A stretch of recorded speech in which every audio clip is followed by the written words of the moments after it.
हरि ओम नमः शिवाय, हरि ओम नमः शिवाय, हरि ओम नमः शिवाय, हरि ओम नमः शिवाय, हरि ओम नमः। बोलो शंकर भगवान की। हाँ जी, काशी कल की कथा है।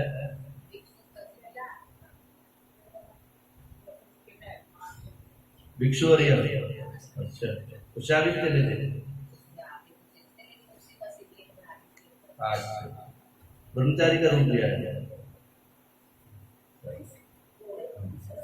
बोलो शंकर भगवान की। आइए, दो बार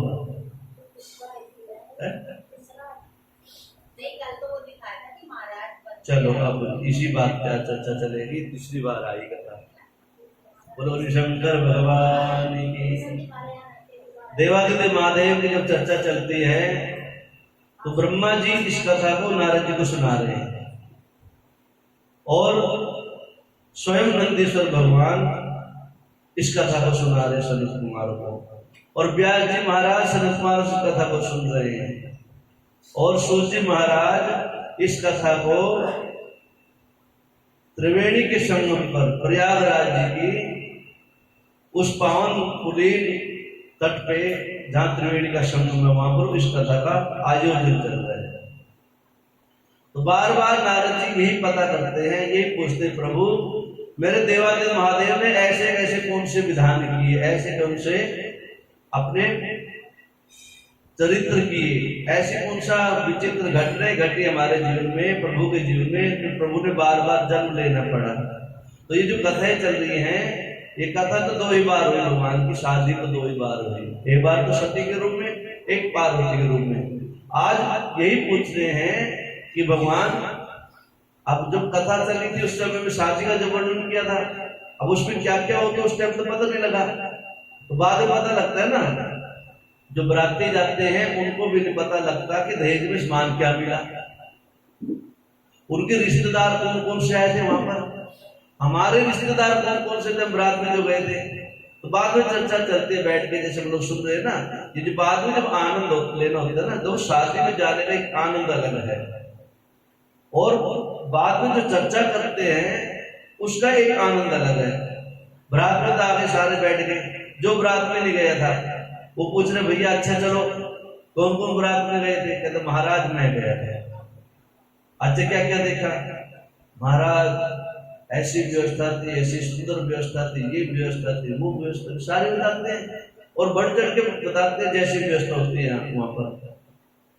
तो महादेव जी के विषय में सारी चर्चाएं ब्रह्मा जी से, पितामह ब्रह्मा से नारद जी पूछते हैं, महाराज भगवान बार बार गए वहां पर, माता पार्वती जी से मिलने के लिए गए, जब बार बार क्यों जाना हुआ।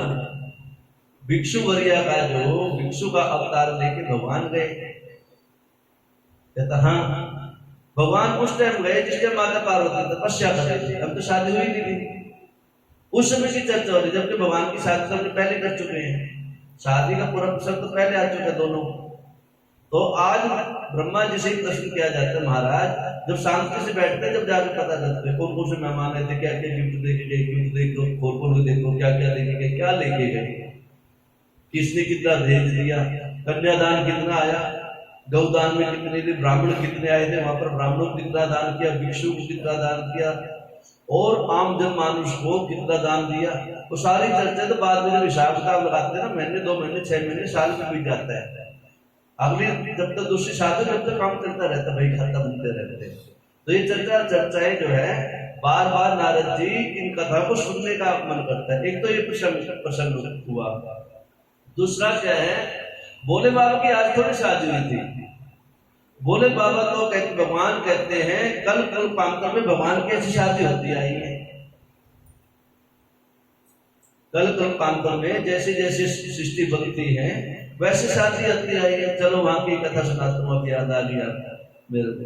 बोलो शंकर भगवान की। उस समय की बात है नारद जी के मन में प्रश्न आया था, महाराज क्या देवादिदेव महादेव ने माता पार्वती को अपने हृदय से बिसरा दिया था? एक तो ये कथा आती है, और एक ही कथा आती है माता पार्वती जी ने को भोले बाबा ने अमर कथा भी सुनाई थी। तो अमर कथा सुनाते समय की जो कथाएं थी वो अलग थी।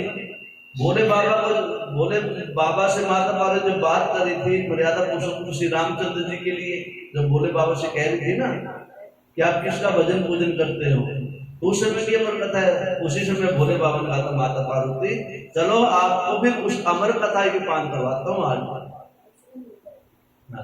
तो वो अमर कथा आज की थोड़े है, अमर कथा तो अनादिकाल से सृष्टि बनती है ऋषि द्वारा, भगवान की सृष्टि के द्वारा से ऋषियों की उत्पत्ति होती है ब्रह्मा के द्वारा, और ब्रह्मा जी भी द्वारा से अपने भगवान को वही तो कहते राम नाम का चिंतन करना है हमने तो बैठ के।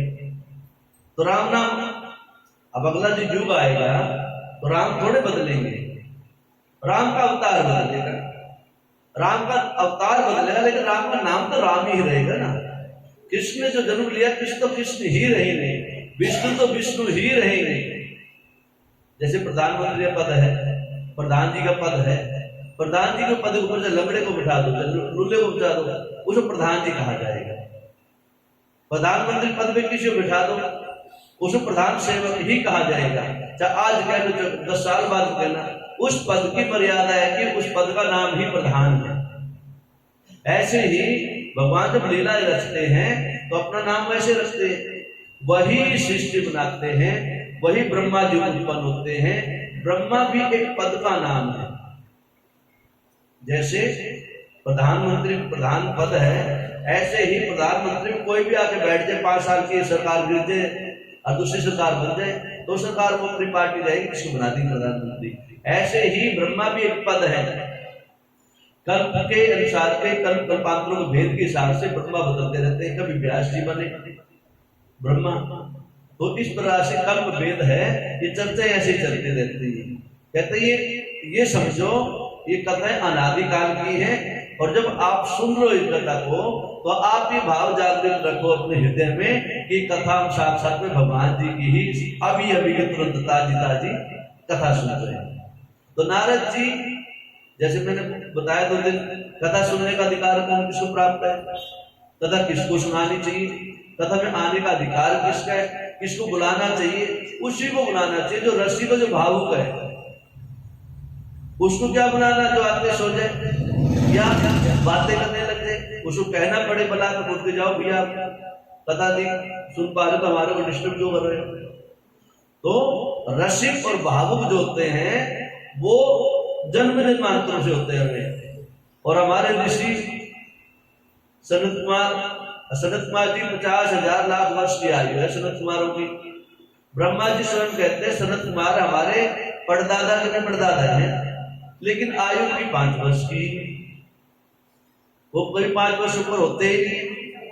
लेकिन ब्रह्मा के भी परदादा के परदादा के परदादा है। तो ऋषि जब भी सृष्टि बनेगी, सृष्टि बनेगी ऐसे ही। हाँ, त्रेता युग में राम जी का अवतार हुआ, द्वापर में कृष्ण जी हुआ, और सतयुग में स्वयं नारायण हरि विराजमान रहे सृष्टि के अंदर। तो ऐसे क्रम चलता रहेगा। तो नारद जी बार बार जब भी अवतार लेते हैं सृष्टि के अंदर, जब जब सप्तऋषि अवतार लेते हैं, जब जब भगवान जी नई सृष्टि बनाते हैं, उनकी कथाओं को गाने वाले, सुनने वाले, मानने वाले भी भगवान जी पहले तैयार होते हैं, और इस सेना पहले तैयार होते हैं। ब्राह्मण भी पहले तैयार होते हैं, वेद मंत्र बोलने के लिए पहले बैठाते हैं, तो जब भी तो भगवान की मर्यादा रखी जाएगी ना, जब पहले से तैयारी होगी। तो इस कथा को बार बार जो है नारद जी सुन रहे हैं, बार बार। कभी मन में शंका उठ गई, आज प्रसाद मांगा, मान लो किसी ने प्रसाद लेके चले गए, प्रसाद तो लेके चले गए घर पे, सुबह आके कहते हैं महाराज जी जो कल प्रसाद था वो कहाँ से मंगवाया था, वो बात तो बतानी पड़ेगी उसको आदमी को। हाँ भाई अभी फलाने आदमी का जो है ना, अमुक आदमी का प्रसाद था और अमुक दुकान से इस प्रसाद को मंगाया गया था। ठीक है ना। अच्छा ये बात क्यों हुई? अगले दिन कहने लगा महाराज मेरा भी मन कर रहा है प्रसाद बांटने का, खर्चा कितना हुआ? ये तीसरे दिन की कथा आई है भी खर्चा कितना हुआ, तो तीसरे दिन वो बातें बतानी पड़ेगी। तो इस हिसाब से सृष्टि का जैसे जैसे क्रम चला तो नारद जी जो बार बार कथा को सुनने का इच्छा है, तो इसने कहा था वो कथा जो जिसके मन के अंदर सुनने की ललक होती है, भाव होता है, वो बार बार उस कथा को सुनेगा। महाराज जी आपने कल कथा सुनाई थी कि भिक्षु वरिया नाम का जो है भगवान जी का अवतार हुआ, भिक्षु का ही वेश क्यों धारण करना पड़ा? तो उस जिसने या तो समझ में नहीं आई इसकी, या वो द्वारा से उस कथा को सुनना चाह रहा है, उसको आनंद आया उस कथा में, तो उसको सारी कथा फिर ऐसे समझानी पड़ेगी। भैया जब माता पार्वती तपस्या करने लगी उस समय भगवान देवताओं ने इकट्ठे होकर भगवान से प्रार्थना करी, फिर भगवान ने भिक्षु का वेश धारण करके माता पार्वती से मिलने के लिए पहुंचे थे। बोलो गुरु शंकर भगवान की। तो इसलिए बार बार जो है कथाएं जो है जितनी आती है कथा वो बार बार इसलिए आती है। बोलो गुरु शंकर भगवान की। अब आज फिर द्वारा से वहीं पर वही कथा चलती है। सारे लोग कहते महाराज जी पितामह जी, नारद जी कहते हैं पितामह, कह रहे थे भोले बाबा शादी करने को तैयार नहीं हुए थे, तो फिर कहते एक बार तो सुने भोले बाबा तैयार हुए, सभी देवताओं बोल चुके मैं तैयार हूं। एक बार तो मैंने सुना भगवान तैयार ही नहीं थे, अब शादी हो चुकी, शादी की बात बातें चल रही है, उस समय की बातें चल रही है जिससे शादी का कोई प्रसंग आसपास नहीं था। कहते महाराज उस समय में सुनने में आया कि भोले बाबा ने एक नर्तक का रूप भी धारण किया, सुगट का नर्तक का, आई थी ना पीछे पीछे नटराज की। कह रहे उसके विषय में बताओ, आज भी वो चर्चा आई। नारद जी कहते, ब्रह्मा जी कहते हैं नारद जी जब देखा भोले बाबा मैना के घर में, हिमाचल के घर में चले गए और माता पार्वती को दर्शन दे के आ गए ब्राह्मण वेश में, भिक्षु वेश में, और उसके बाद में मैना के यहां पर भी पहुंचे भगवान। मैना के हिमाचल की जो धर्मपत्नी है मैना, पार्वती जी की माता जी का नाम है मैना, हिमाचल की धर्मपत्नी। कहते हैं उनके मन में शंका थी कि मेरे बेटी का होने वाला वर कैसा होगा, तो भगवान जी उस समय में नर्तक के रूप में मैना के घर में भी पहुंचे आज। कहते वहां क्या हुआ? कहते जब माता पार्वती को विश्वास हो गया और माता पार्वती जो भिक्षु वरिया के रूप में, भिक्षु के रूप में दर्शन देके आ गए, तो माता पार्वती ने हाथ जोड़े कहा है महाराज, हे बाबा, हे शंकर भगवान, हे भोले बाबा, आप जितनी मेरे को तसल्ली मिली है ना, इतनी तसल्ली मेरे माता पिता को भी दे के आओ, उनको भी तसल्ली दो। मैं कहूंगी तो अलग भाव है, आप स्वयं पहुंचोगे तो अलग भाव है। उनको समझाओ, उनकी भी आत्मा को शांति प्राप्ति हो कि मेरी पुत्री, मेरी लड़की अच्छे घर के अंदर जा रही है, अच्छा वर प्राप्त हो रहा है। कहते हैं मैं कैसे जाऊं? कहते वो आपका काम है, आप कैसे जाओ, आपका काम समझाना, जैसे मेरे को समझाए सो तुम इनको समझाओ। कहते हैं नारद जी इस प्रकार से मैना की बात को माता पार्वती की बात को स्वीकार करके देवादिदेव महादेव आज मैना के घर के अंदर नर्तक का रूप धारण करके पहुंचे। नटराज का, नर्तक का गीत गात गाना है, करते पहले घोड़े पे चढ़ के, क्या बोलते थे वो, खेतों में भी आया करते थे, खेतों में आया करते घोड़े पे चढ़ के नाचने गाने वाले, मिंडार सी मुंडूर सी कुछ बोलते हैं, हाँ मतलब ऐसे नाम बोला करते। तो कहने मतलब भगवान ने वही रूप धारण करके आए। और क्यों रूप धारण करके आए? क्योंकि भोले बाबा ये कहना चाह रहे थे माता मैना को और हिमाचल के घर की खुशियां मनने लगी थी। अब लड़की शादी हाथ के लिए तो करनी ही है, तो भोले बाबा स्वयं वहां पधारे और बधाई देने के लिए पहुंचे। बधाई कैसे देंगे? या तो ब्राह्मण का रूप धारण हो या साधु का रूप धारण हो, और स्वयं अपना रूप तो लेकर आ नहीं सकते। और कहते हैं वर का प्रवेश नहीं है शादी से पहले घर के अंदर, ये भी कहा जाता है, ये शास्त्रों में लिखा गया है कि वर को शादी से पहले अपने ससुर के घर में नहीं जाना चाहिए। तो भोले बाबा कैसे जाएंगे? तो रूप धारण करके तो जाएंगे ना, नर्तक का रूप धारण करके गए। नंदी पर बैठ के गए और बड़े बड़े हाथ में सींग ले रखे, ढोल ले रखे, जो बजाने वाला होता है, नर्तक के भेष होता है, ऐसे जाना पड़ेगा। वहां पहुंच के बधाई देने लगे, बधाई हो राजन, बधाई हो राजन। बाबा कहां से पधारे? ऐसे ऐसे पधारे और हमने सुना आपकी पुत्री का विवाह है। कहता हाँ महाराज, पुत्री के दर्शन हो जाए तो अच्छी बात है, कुछ आशीर्वाद देंगे। कहते महाराज पुत्री का दर्शन भी हो जाएंगे, आप कहां से पधारे? देवी मैं ऐसा वैसा नर्तक नहीं, ऐसा वैसा जो है नर्तक नहीं हूं।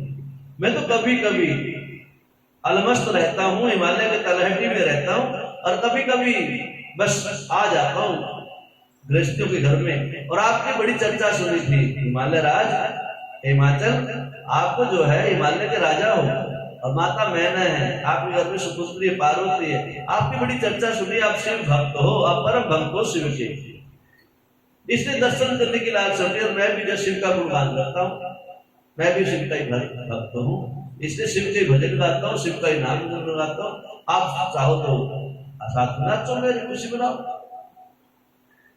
और ऐसा वैसा नहीं हूँ।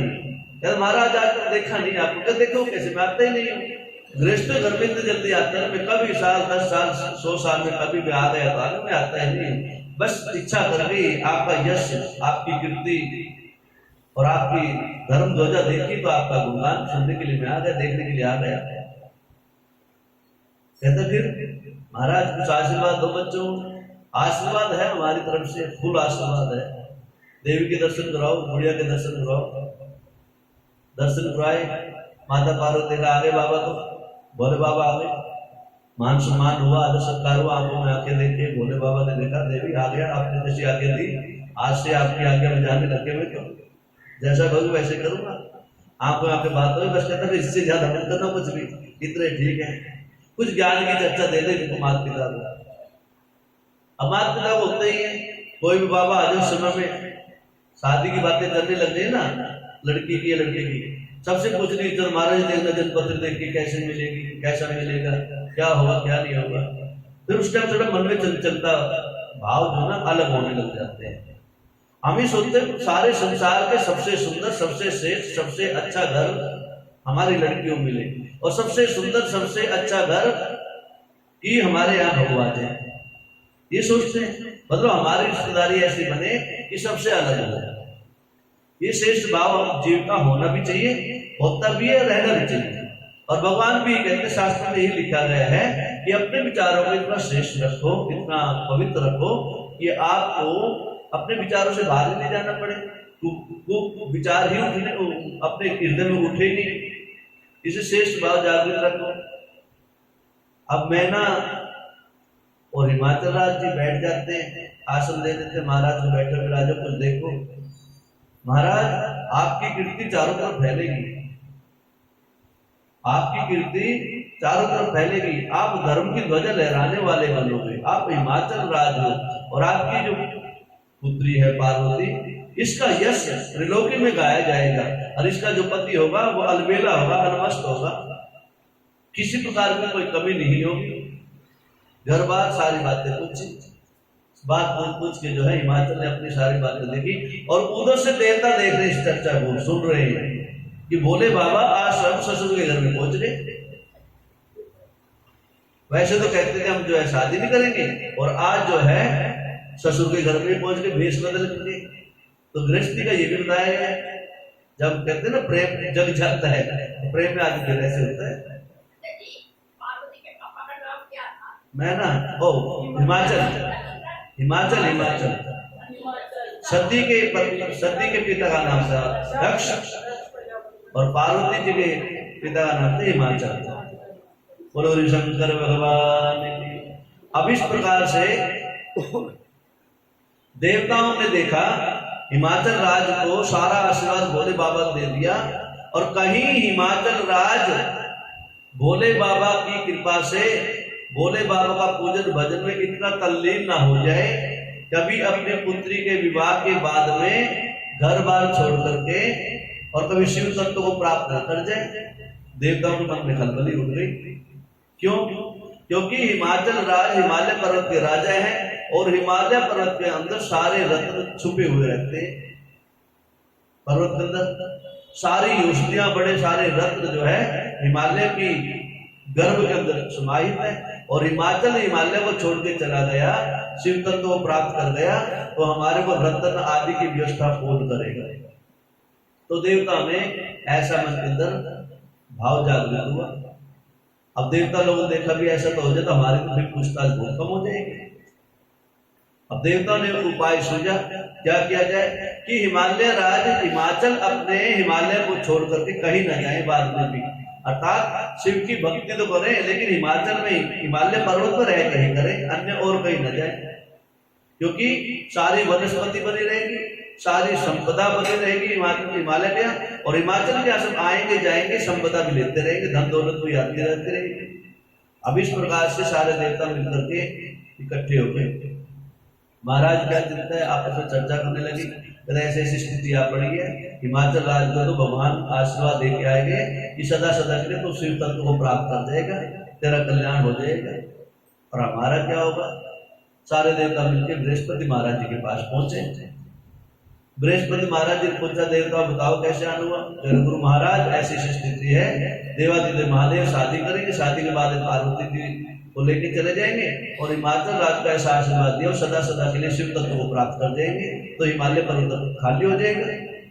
और हिमालय की गुफाओं में, पेट में, गर्भ में जो औषधियां हैं, जो रत्न है, फिर उनका रखवाला कौन होगा। उनकी कोई रखवाली करेगा तो कोई लूट के ले जाएगा, उनको लूट के ले जाए हमारे पास क्या रहेगी, हमारी संपदा खत्म हो जाएगी। और वैसे देखा बृहस्पति महाराज ने देखा कि भगवान का दिया हुआ आशीर्वाद है, और कहते फिर क्या करें, फिर भगवान को ही कुछ ऐसा करो कि जिससे भगवान थोड़े से उसका आशीर्वाद ना दे पाए। अब बृहस्पति महाराज ने चिंतन किया, वो तो देवादिदेव महादेव है, पत्नी क्या कर देंगे। बृहस्पति महाराज ने मना करते, भैया ये मेरे बस की बात नहीं है, ये उपाय मैं नहीं कर सकता, ऐसा है। फिर ब्रह्मा जी के पास पहुंचो, विष्णु जी के पास पहुंचो, वही उपाय करेंगे। ब्रह्मा विष्णु सारे इकट्ठे हो गए। महाराज क्या कह रहे, तेरा भैया ये हम ये भी नहीं कर सकते, हम भी नहीं कर सकते। कहते फिर क्या करें, तेरा आप सारे मिलकर के जिसने वो आशीर्वाद दिया है उन्हीं के पास पहुंचो, वही कोई उपाय सुझा सकते हैं। जिसके पास चाबी है ना, उससे चाबी मांगो, या नहीं दे रहे तो स्वयं उनको बोलो भी आप स्वयं ताला के बोलो। कहते सारे देवता इस प्रकार से इकट्ठे होते हैं और भोले बाबा की शरणागति में पहुंचते हैं। कहते हैं नारद जी, फिर उस समय जो है, बटन दबा दो पंखे वाला, तो ऊपर बस बस बस बस बोल शंकर भगवान। कहते हैं नारद जी, ये कथा उस समय की है। उस समय जो है फिर भोले बाबा नर्तक का रूप धारण करके जो ना हिमाचल के घर में स्वयं पहुंचे हैं और हिमाचल को आशीर्वाद दे के आए हैं, हे हिमाचल राज, तेरे ऊपर मेरी कृपा सदा बनी रहेगी, लेकिन आज के बाद में जो है कभी भी हिमालय को छोड़कर मत जाना, अर्थात अपना राजपाट मत छोड़ना। आप यहाँ गृहस्थी में रहते हुए ही अपना भजन में रहना, लीन रहना, फिर किसी प्रकार के तेरे जीवन में कभी नहीं रहेगी। कहते हैं नारद जी, स्वयं देवादिदेव महादेव नर्तक के रूप में आके जो है, फिर कहते जो नर्तक का रूप धारण किया ना, वहां पर आके हिमाचल को और मैना को ये आशीर्वाद देके गए भोले बाबा कि सदा सदा के लिए तुम्हारी भक्ति चिरकाल तक बनी रहेगी, तुम्हारे यहाँ किसी प्रकार की कोई कमी नहीं होगी। गुरु शंकर भगवान जी। इस प्रकार से कहते हैं नारद जी कि भोले बाबा उस समय तो नर्तक का रूप धारण करके आए, फिर द्वारा से देवताओं की प्रार्थना सुनने के बाद में साधु के वेश के द्वारा से पहुंचे। साधु वेश में पहुंच करके भोले बाबा हिमाचल के घर में पहुंचते हैं और हिमाचल को सारी बातें बताते हैं। गुरु शंकर भगवान की। इस प्रकार से कहते साधु वेश धारण करके जब भोले बाबा आए हैं तो हिमाचल को और मैना को आशीर्वाद दे करके आज सदा सदा के लिए भोले बाबा माता पार्वती संग में रह रहे। गुरु शंकर भगवान की जय। तो इस प्रकार से जो आपने प्रसंग उठाया था तो ये है कि भोले बाबा की चर्चा बार बार ऐसे ऋषि महात्मा करते रहते हैं। कभी भी कोई से राजा आ गए, जय जय, कोई भी आगे महाराज जी कल कथा नहीं सुन पाए, कुछ कथा थोड़ा सा ऊपर से थोड़ा शॉर्टकट में सुनाते तो थोड़ी समझ में आ जाएगी, ठीक है ना। तो ये कहना फिर शादी परसों हुई थी, कहते कल भी सुनाई थी, कहता हो सकता कोई और पूछ नहीं लेते, महाराज जी शादी का प्रसंग एक और सुना दो, अच्छा लगेगा। बोले गुरु शंकर भगवान की। इस प्रकार से कहते महाराज उधर से नंदीश्वर कथा को सुना रहे, कथा को नारद जी कहते हैं पितामह, हमने सुना है भगवान ने एक अश्वत्थामा का रूप भी धारण किया। अश्वत्थामा, कहता हाँ ये भी बात सही है। क्या महाराज अश्वत्थामा कौन थे, किसके पुत्र थे, कब हुए, भगवान को ऐसा क्या वरदान देने की आवश्यकता पड़ी, कब वरदान दिया, वो कथा भी मेरी सुनने की इच्छा है। जबकि कथा ये द्वापर युग की है, अश्वत्थामा का द्वापर युग की है, और नारद जी इस कथा को कब सुन रहे हैं। इसका मतलब है भगवान की लीला बहुत आदिकाल से चली आ गई। गुरु शंकर भगवान जी कहते नारद जी, देवता हुए गुरु बृहस्पति, और बृहस्पति के पुत्र हुए भरद्वाज, और भरद्वाज जी के अयोनिज पुत्र हुए द्रोण। बृहस्पति महाराज के पुत्र हुए भरद्वाज जी, भरद्वाज जी के पुत्र हुए द्रोण, और द्रोण का पुत्र हुआ अश्वत्थामा। द्रोणाचार्य जी का पुत्र का नाम था अश्वत्थामा। ठीक महाराज कह रहे प्रभु उसको अश्वत्थामा चिरंजीवी है। कहते क्या ये भी वो उन्हीं रूप में आते हैं क्या, एकादश रुद्रों में इनकी भी संज्ञा आती है क्या। कहते उनमें तो संज्ञा नहीं है, उन जैसे ही है ये भी। कहते हैं इस प्रकार से अष्ट चिरंजीवी हुए हमारे देवभूमि के अंदर, भारतवर्ष के अंदर अष्ट चिरंजीवी। अष्ट चिरंजीवियों में सबसे पहले चिरंजीवी अश्वत्थामा की नाम आया। अष्ट चिरंजीवियों में कहते महाराज उनकी कथा, कहते अश्वत्थामा द्वापर युग की बात है। द्रोणाचार्य महाराज धनुर्विद्या के जानकार थे, पांडवों के गुरु थे और कौरवों के भी गुरु थे।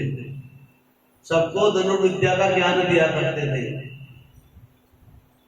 और धनुर्विद्या की सारी जैसे सैनिक को सिखाई जाती सारी बातें, लड़ने का अमल, युद्ध का, धनुष चलाने का, तलवार चलाना, भाला चलाना, गदा चलाना, ये सारी तैयारी उस समय में हर जीव को करवाई जाती थी।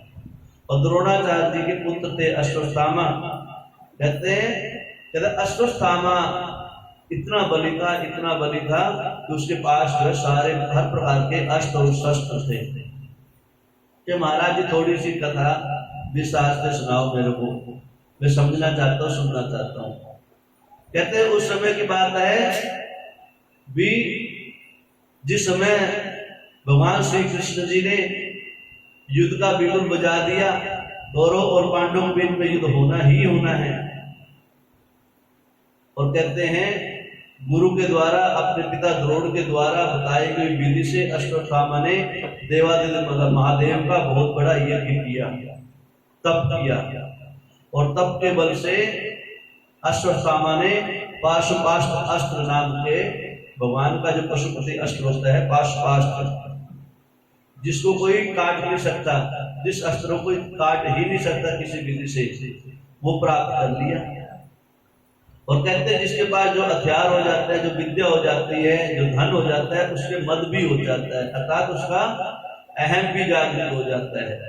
और कहते हैं इस प्रकार से अश्वत्थामा आज अपने अस्त्र और शस्त्र, अपने विद्या के अभिमान से जीता रहता था। और कहते हैं उधर द्रोणाचार्य जी के एक परम श्रेष्ठ शिष्य हुए अर्जुन,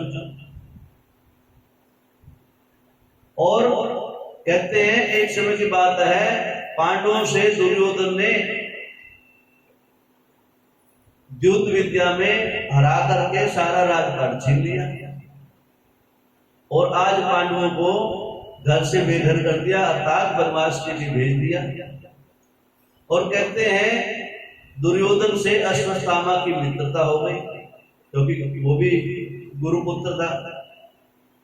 मित्रता होने के साथ में द्रोण अश्वत्थामा का और दुर्योधन के विचार ज्यादा मिलते थे। कहते इस समय जब युद्ध होने लग गया तो युद्ध के अंदर कहते हैं दुर्योधन का मारा जाना हो गया। दुर्योधन रणभूमि में करवा रहा था, चिल्ला रहा था, रो रहा था, प्राणों की रक्षा करने के लिए पुकार रहा था, लेकिन कोई नहीं आया। उस समय में उनका एक परम मित्र अश्वत्थामा वहां पर पहुंचा और अश्वत्थामा जब पहुंचा तो अश्वत्थामा ने पूछा, भैया दुर्योधन क्या कष्ट है तेरे जीवन का, तेरी कोई अंतिम इच्छा तो बता दो। दुर्योधन ने कहा, अरे अश्वत्थामा तो भला मेरा मित्र आया, एक काम तो कर दे मेरा कम से कम। कहते मरते हुए एक इच्छा तो पूरी हो जानी चाहिए। अश्वत्थामा ने कहा, भैया मित्र दुर्योधन, मैं तेरा परम मित्र हूँ, गुरु भाई हूँ और मैं तेरी हर बात को जानता हूँ, तेरे सुख दुख का सहाय रहा हूँ। अब मैं तेरे को वचन देता हूँ तो मेरे को बोल, मैं तेरे लिए क्या कर सकता हूँ, मैं अपने प्राण भी तेरे को दे सकता हूँ। कहते भैया प्राण देने की आवश्यकता नहीं, एक छोटा सा काम कर दे। हम 100 थे, हम 100 भाई थे, एक नहीं बचा, मैं बस मेरे भी प्राण निकलने वाले हैं। और वो 5 थे, उनका एक नख तक नहीं टूट पाया। बस मेरे हृदय में ग्लानि है, द्वेष चल रहा है, मेरा एक काम कर दो। तेरे क्या करना है? तेरे कम से कम एक का तो सर काट के ले आया, मैं मरते समय मेरे को, मेरी आत्मा को शांति प्राप्त हो जाएगी। अश्वत्थामा ने देखा ये कोई बड़ी बात है, भैया आप पहले बोल देते 5 सर काट ला। कहते नहीं, एक का ले आया। कहते हैं मित्र तूने एक की बात कही है, मैं तेरे को प्रतिज्ञा करता हूं मैं 5 का सर काट के तेरे पास में ले आऊंगा, फिर तू अपनी आत्मा को शांति हो जाएगी। कहते उस समय की बात है नारद जी।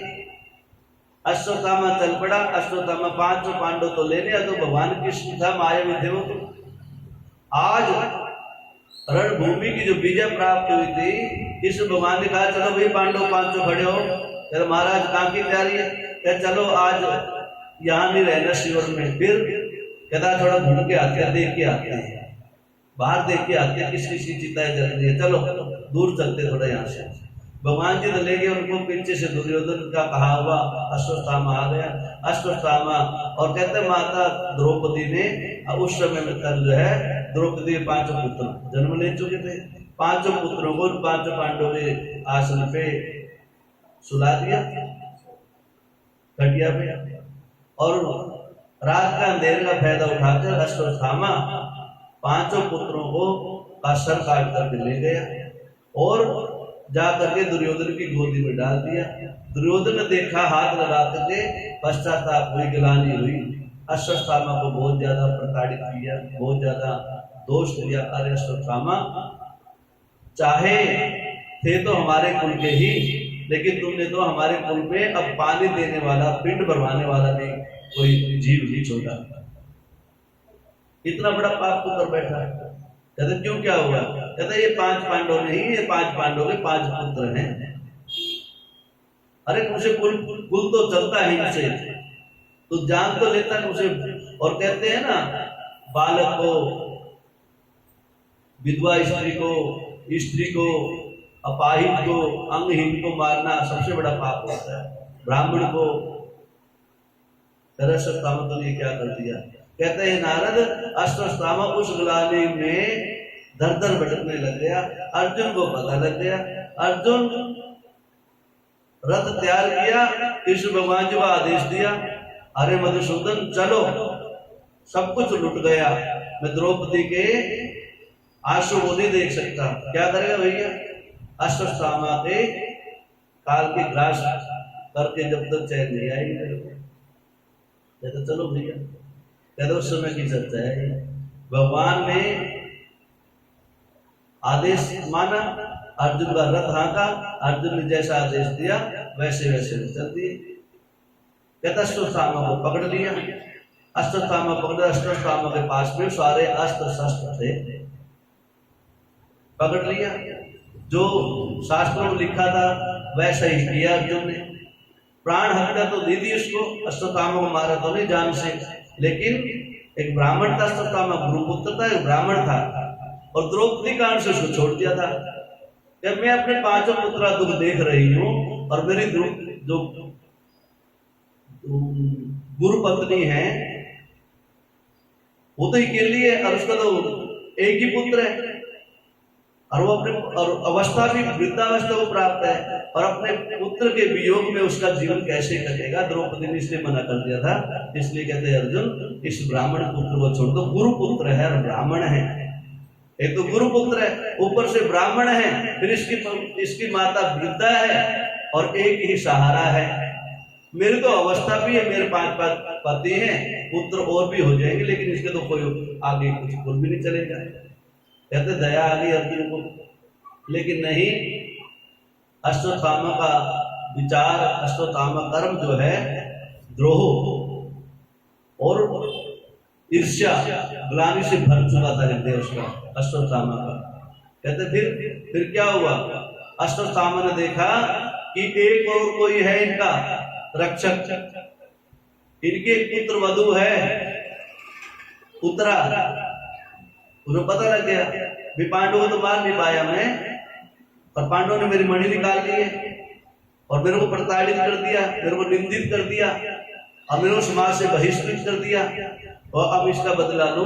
कहते हैं वो उस समय तो अस्त्र चला नहीं पाया था अश्वत्थामा, आज अश्वत्थामा ने पांडवों का बिल्कुल कुल नाश करने के लिए उनकी पुत्र वधु उत्तरा के घर में एक बच्चा पल रहा था जिसका नाम था अभिमन्यु।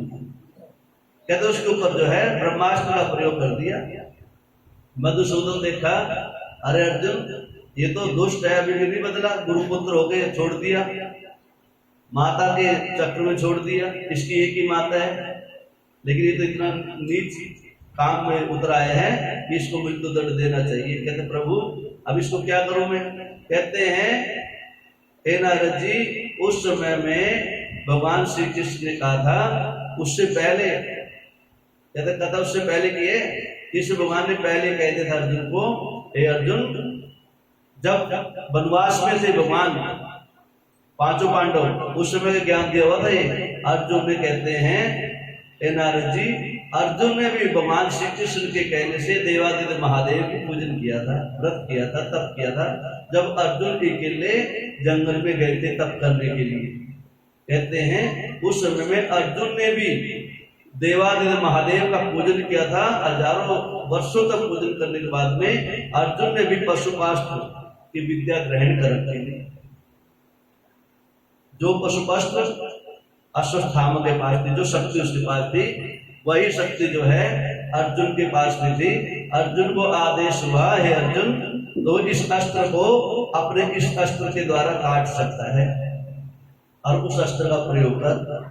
कहते हैं नारद जी, इस प्रकार से भगवान ने ऐसे अर्जुन को ज्ञान दिया, और भगवान के द्वारा दिया हुआ ज्ञान कि हे अर्जुन तो शिव का ही पूजन करे, शिव ही दाता है, शिव ही रक्षक है, शिव ही पालनहारे हैं, और शिव ही अंत समय में इस सृष्टि को सदा सदा के लिए विलीन कर देते हैं। कहते हैं नारद जी, इस प्रकार से अर्जुन ने देवादिदेव महादेव का पूजन करके सारे अस्त्र और शस्त्र प्रयोग किए, और उस अस्त्र के द्वारा ही अर्जुन ने, कहते इधर तो मधुसूदन ने, स्वयं कृष्ण भगवान ने अपने सुदर्शन चक्र से उस अस्त्र को रोका था, और इधर से अर्जुन ने पशुपास्त्र अस्त्र प्रयोग कर करके अश्वत्थामा के ऊपर प्रयोग किया था। कहते हैं नारद जी, ये देवादिदेव महादेव की कृपा है, इनकी जितनी चर्चा करो उतनी ही कम है, इनकी कथा जितनी सुनो उतनी ही कम है। बोल शंकर भगवान कि महाराज ऐसी क्या आवश्यकता पड़ी थी?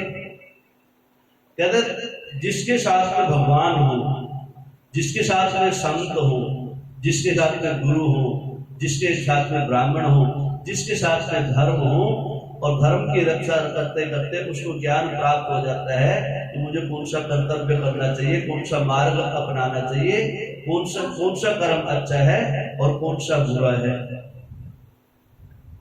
कहता है एक समय की बात है, युद्ध भूमि के बाद में से पहले की कथा बता रहे थे द्वारा से। कहते हैं व्यास जी महाराज का आना हो गया, व्यास जी महाराज का पांडवों के पास में आना हो गया। और व्यास जी महाराज कहते हैं भैया, व्यास जी महाराज त्रिकालदर्शी थे, भूत भविष्य वर्तमान को जानने वाले थे।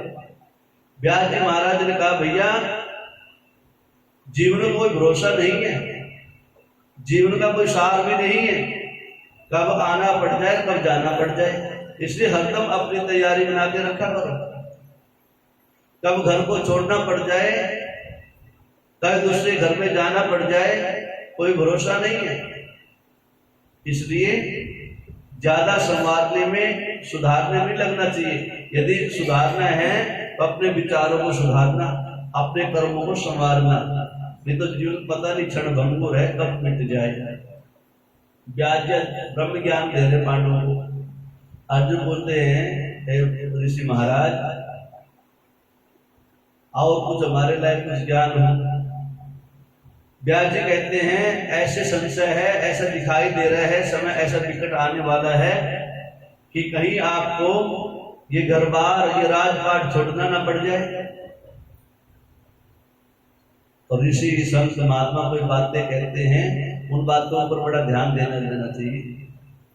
महाराज कोई बचने का उपाय, घर बार छोड़े तो हमारी ये बुद्धि है भगवान के चरणों में लगी रहे, और किसी कारणवश इतने कष्टों में गिर जाएं, इतनी आपत्ति आ जाए, उस समय में उस आपत्ति के काल में बचने का कोई श्रेष्ठ उपाय।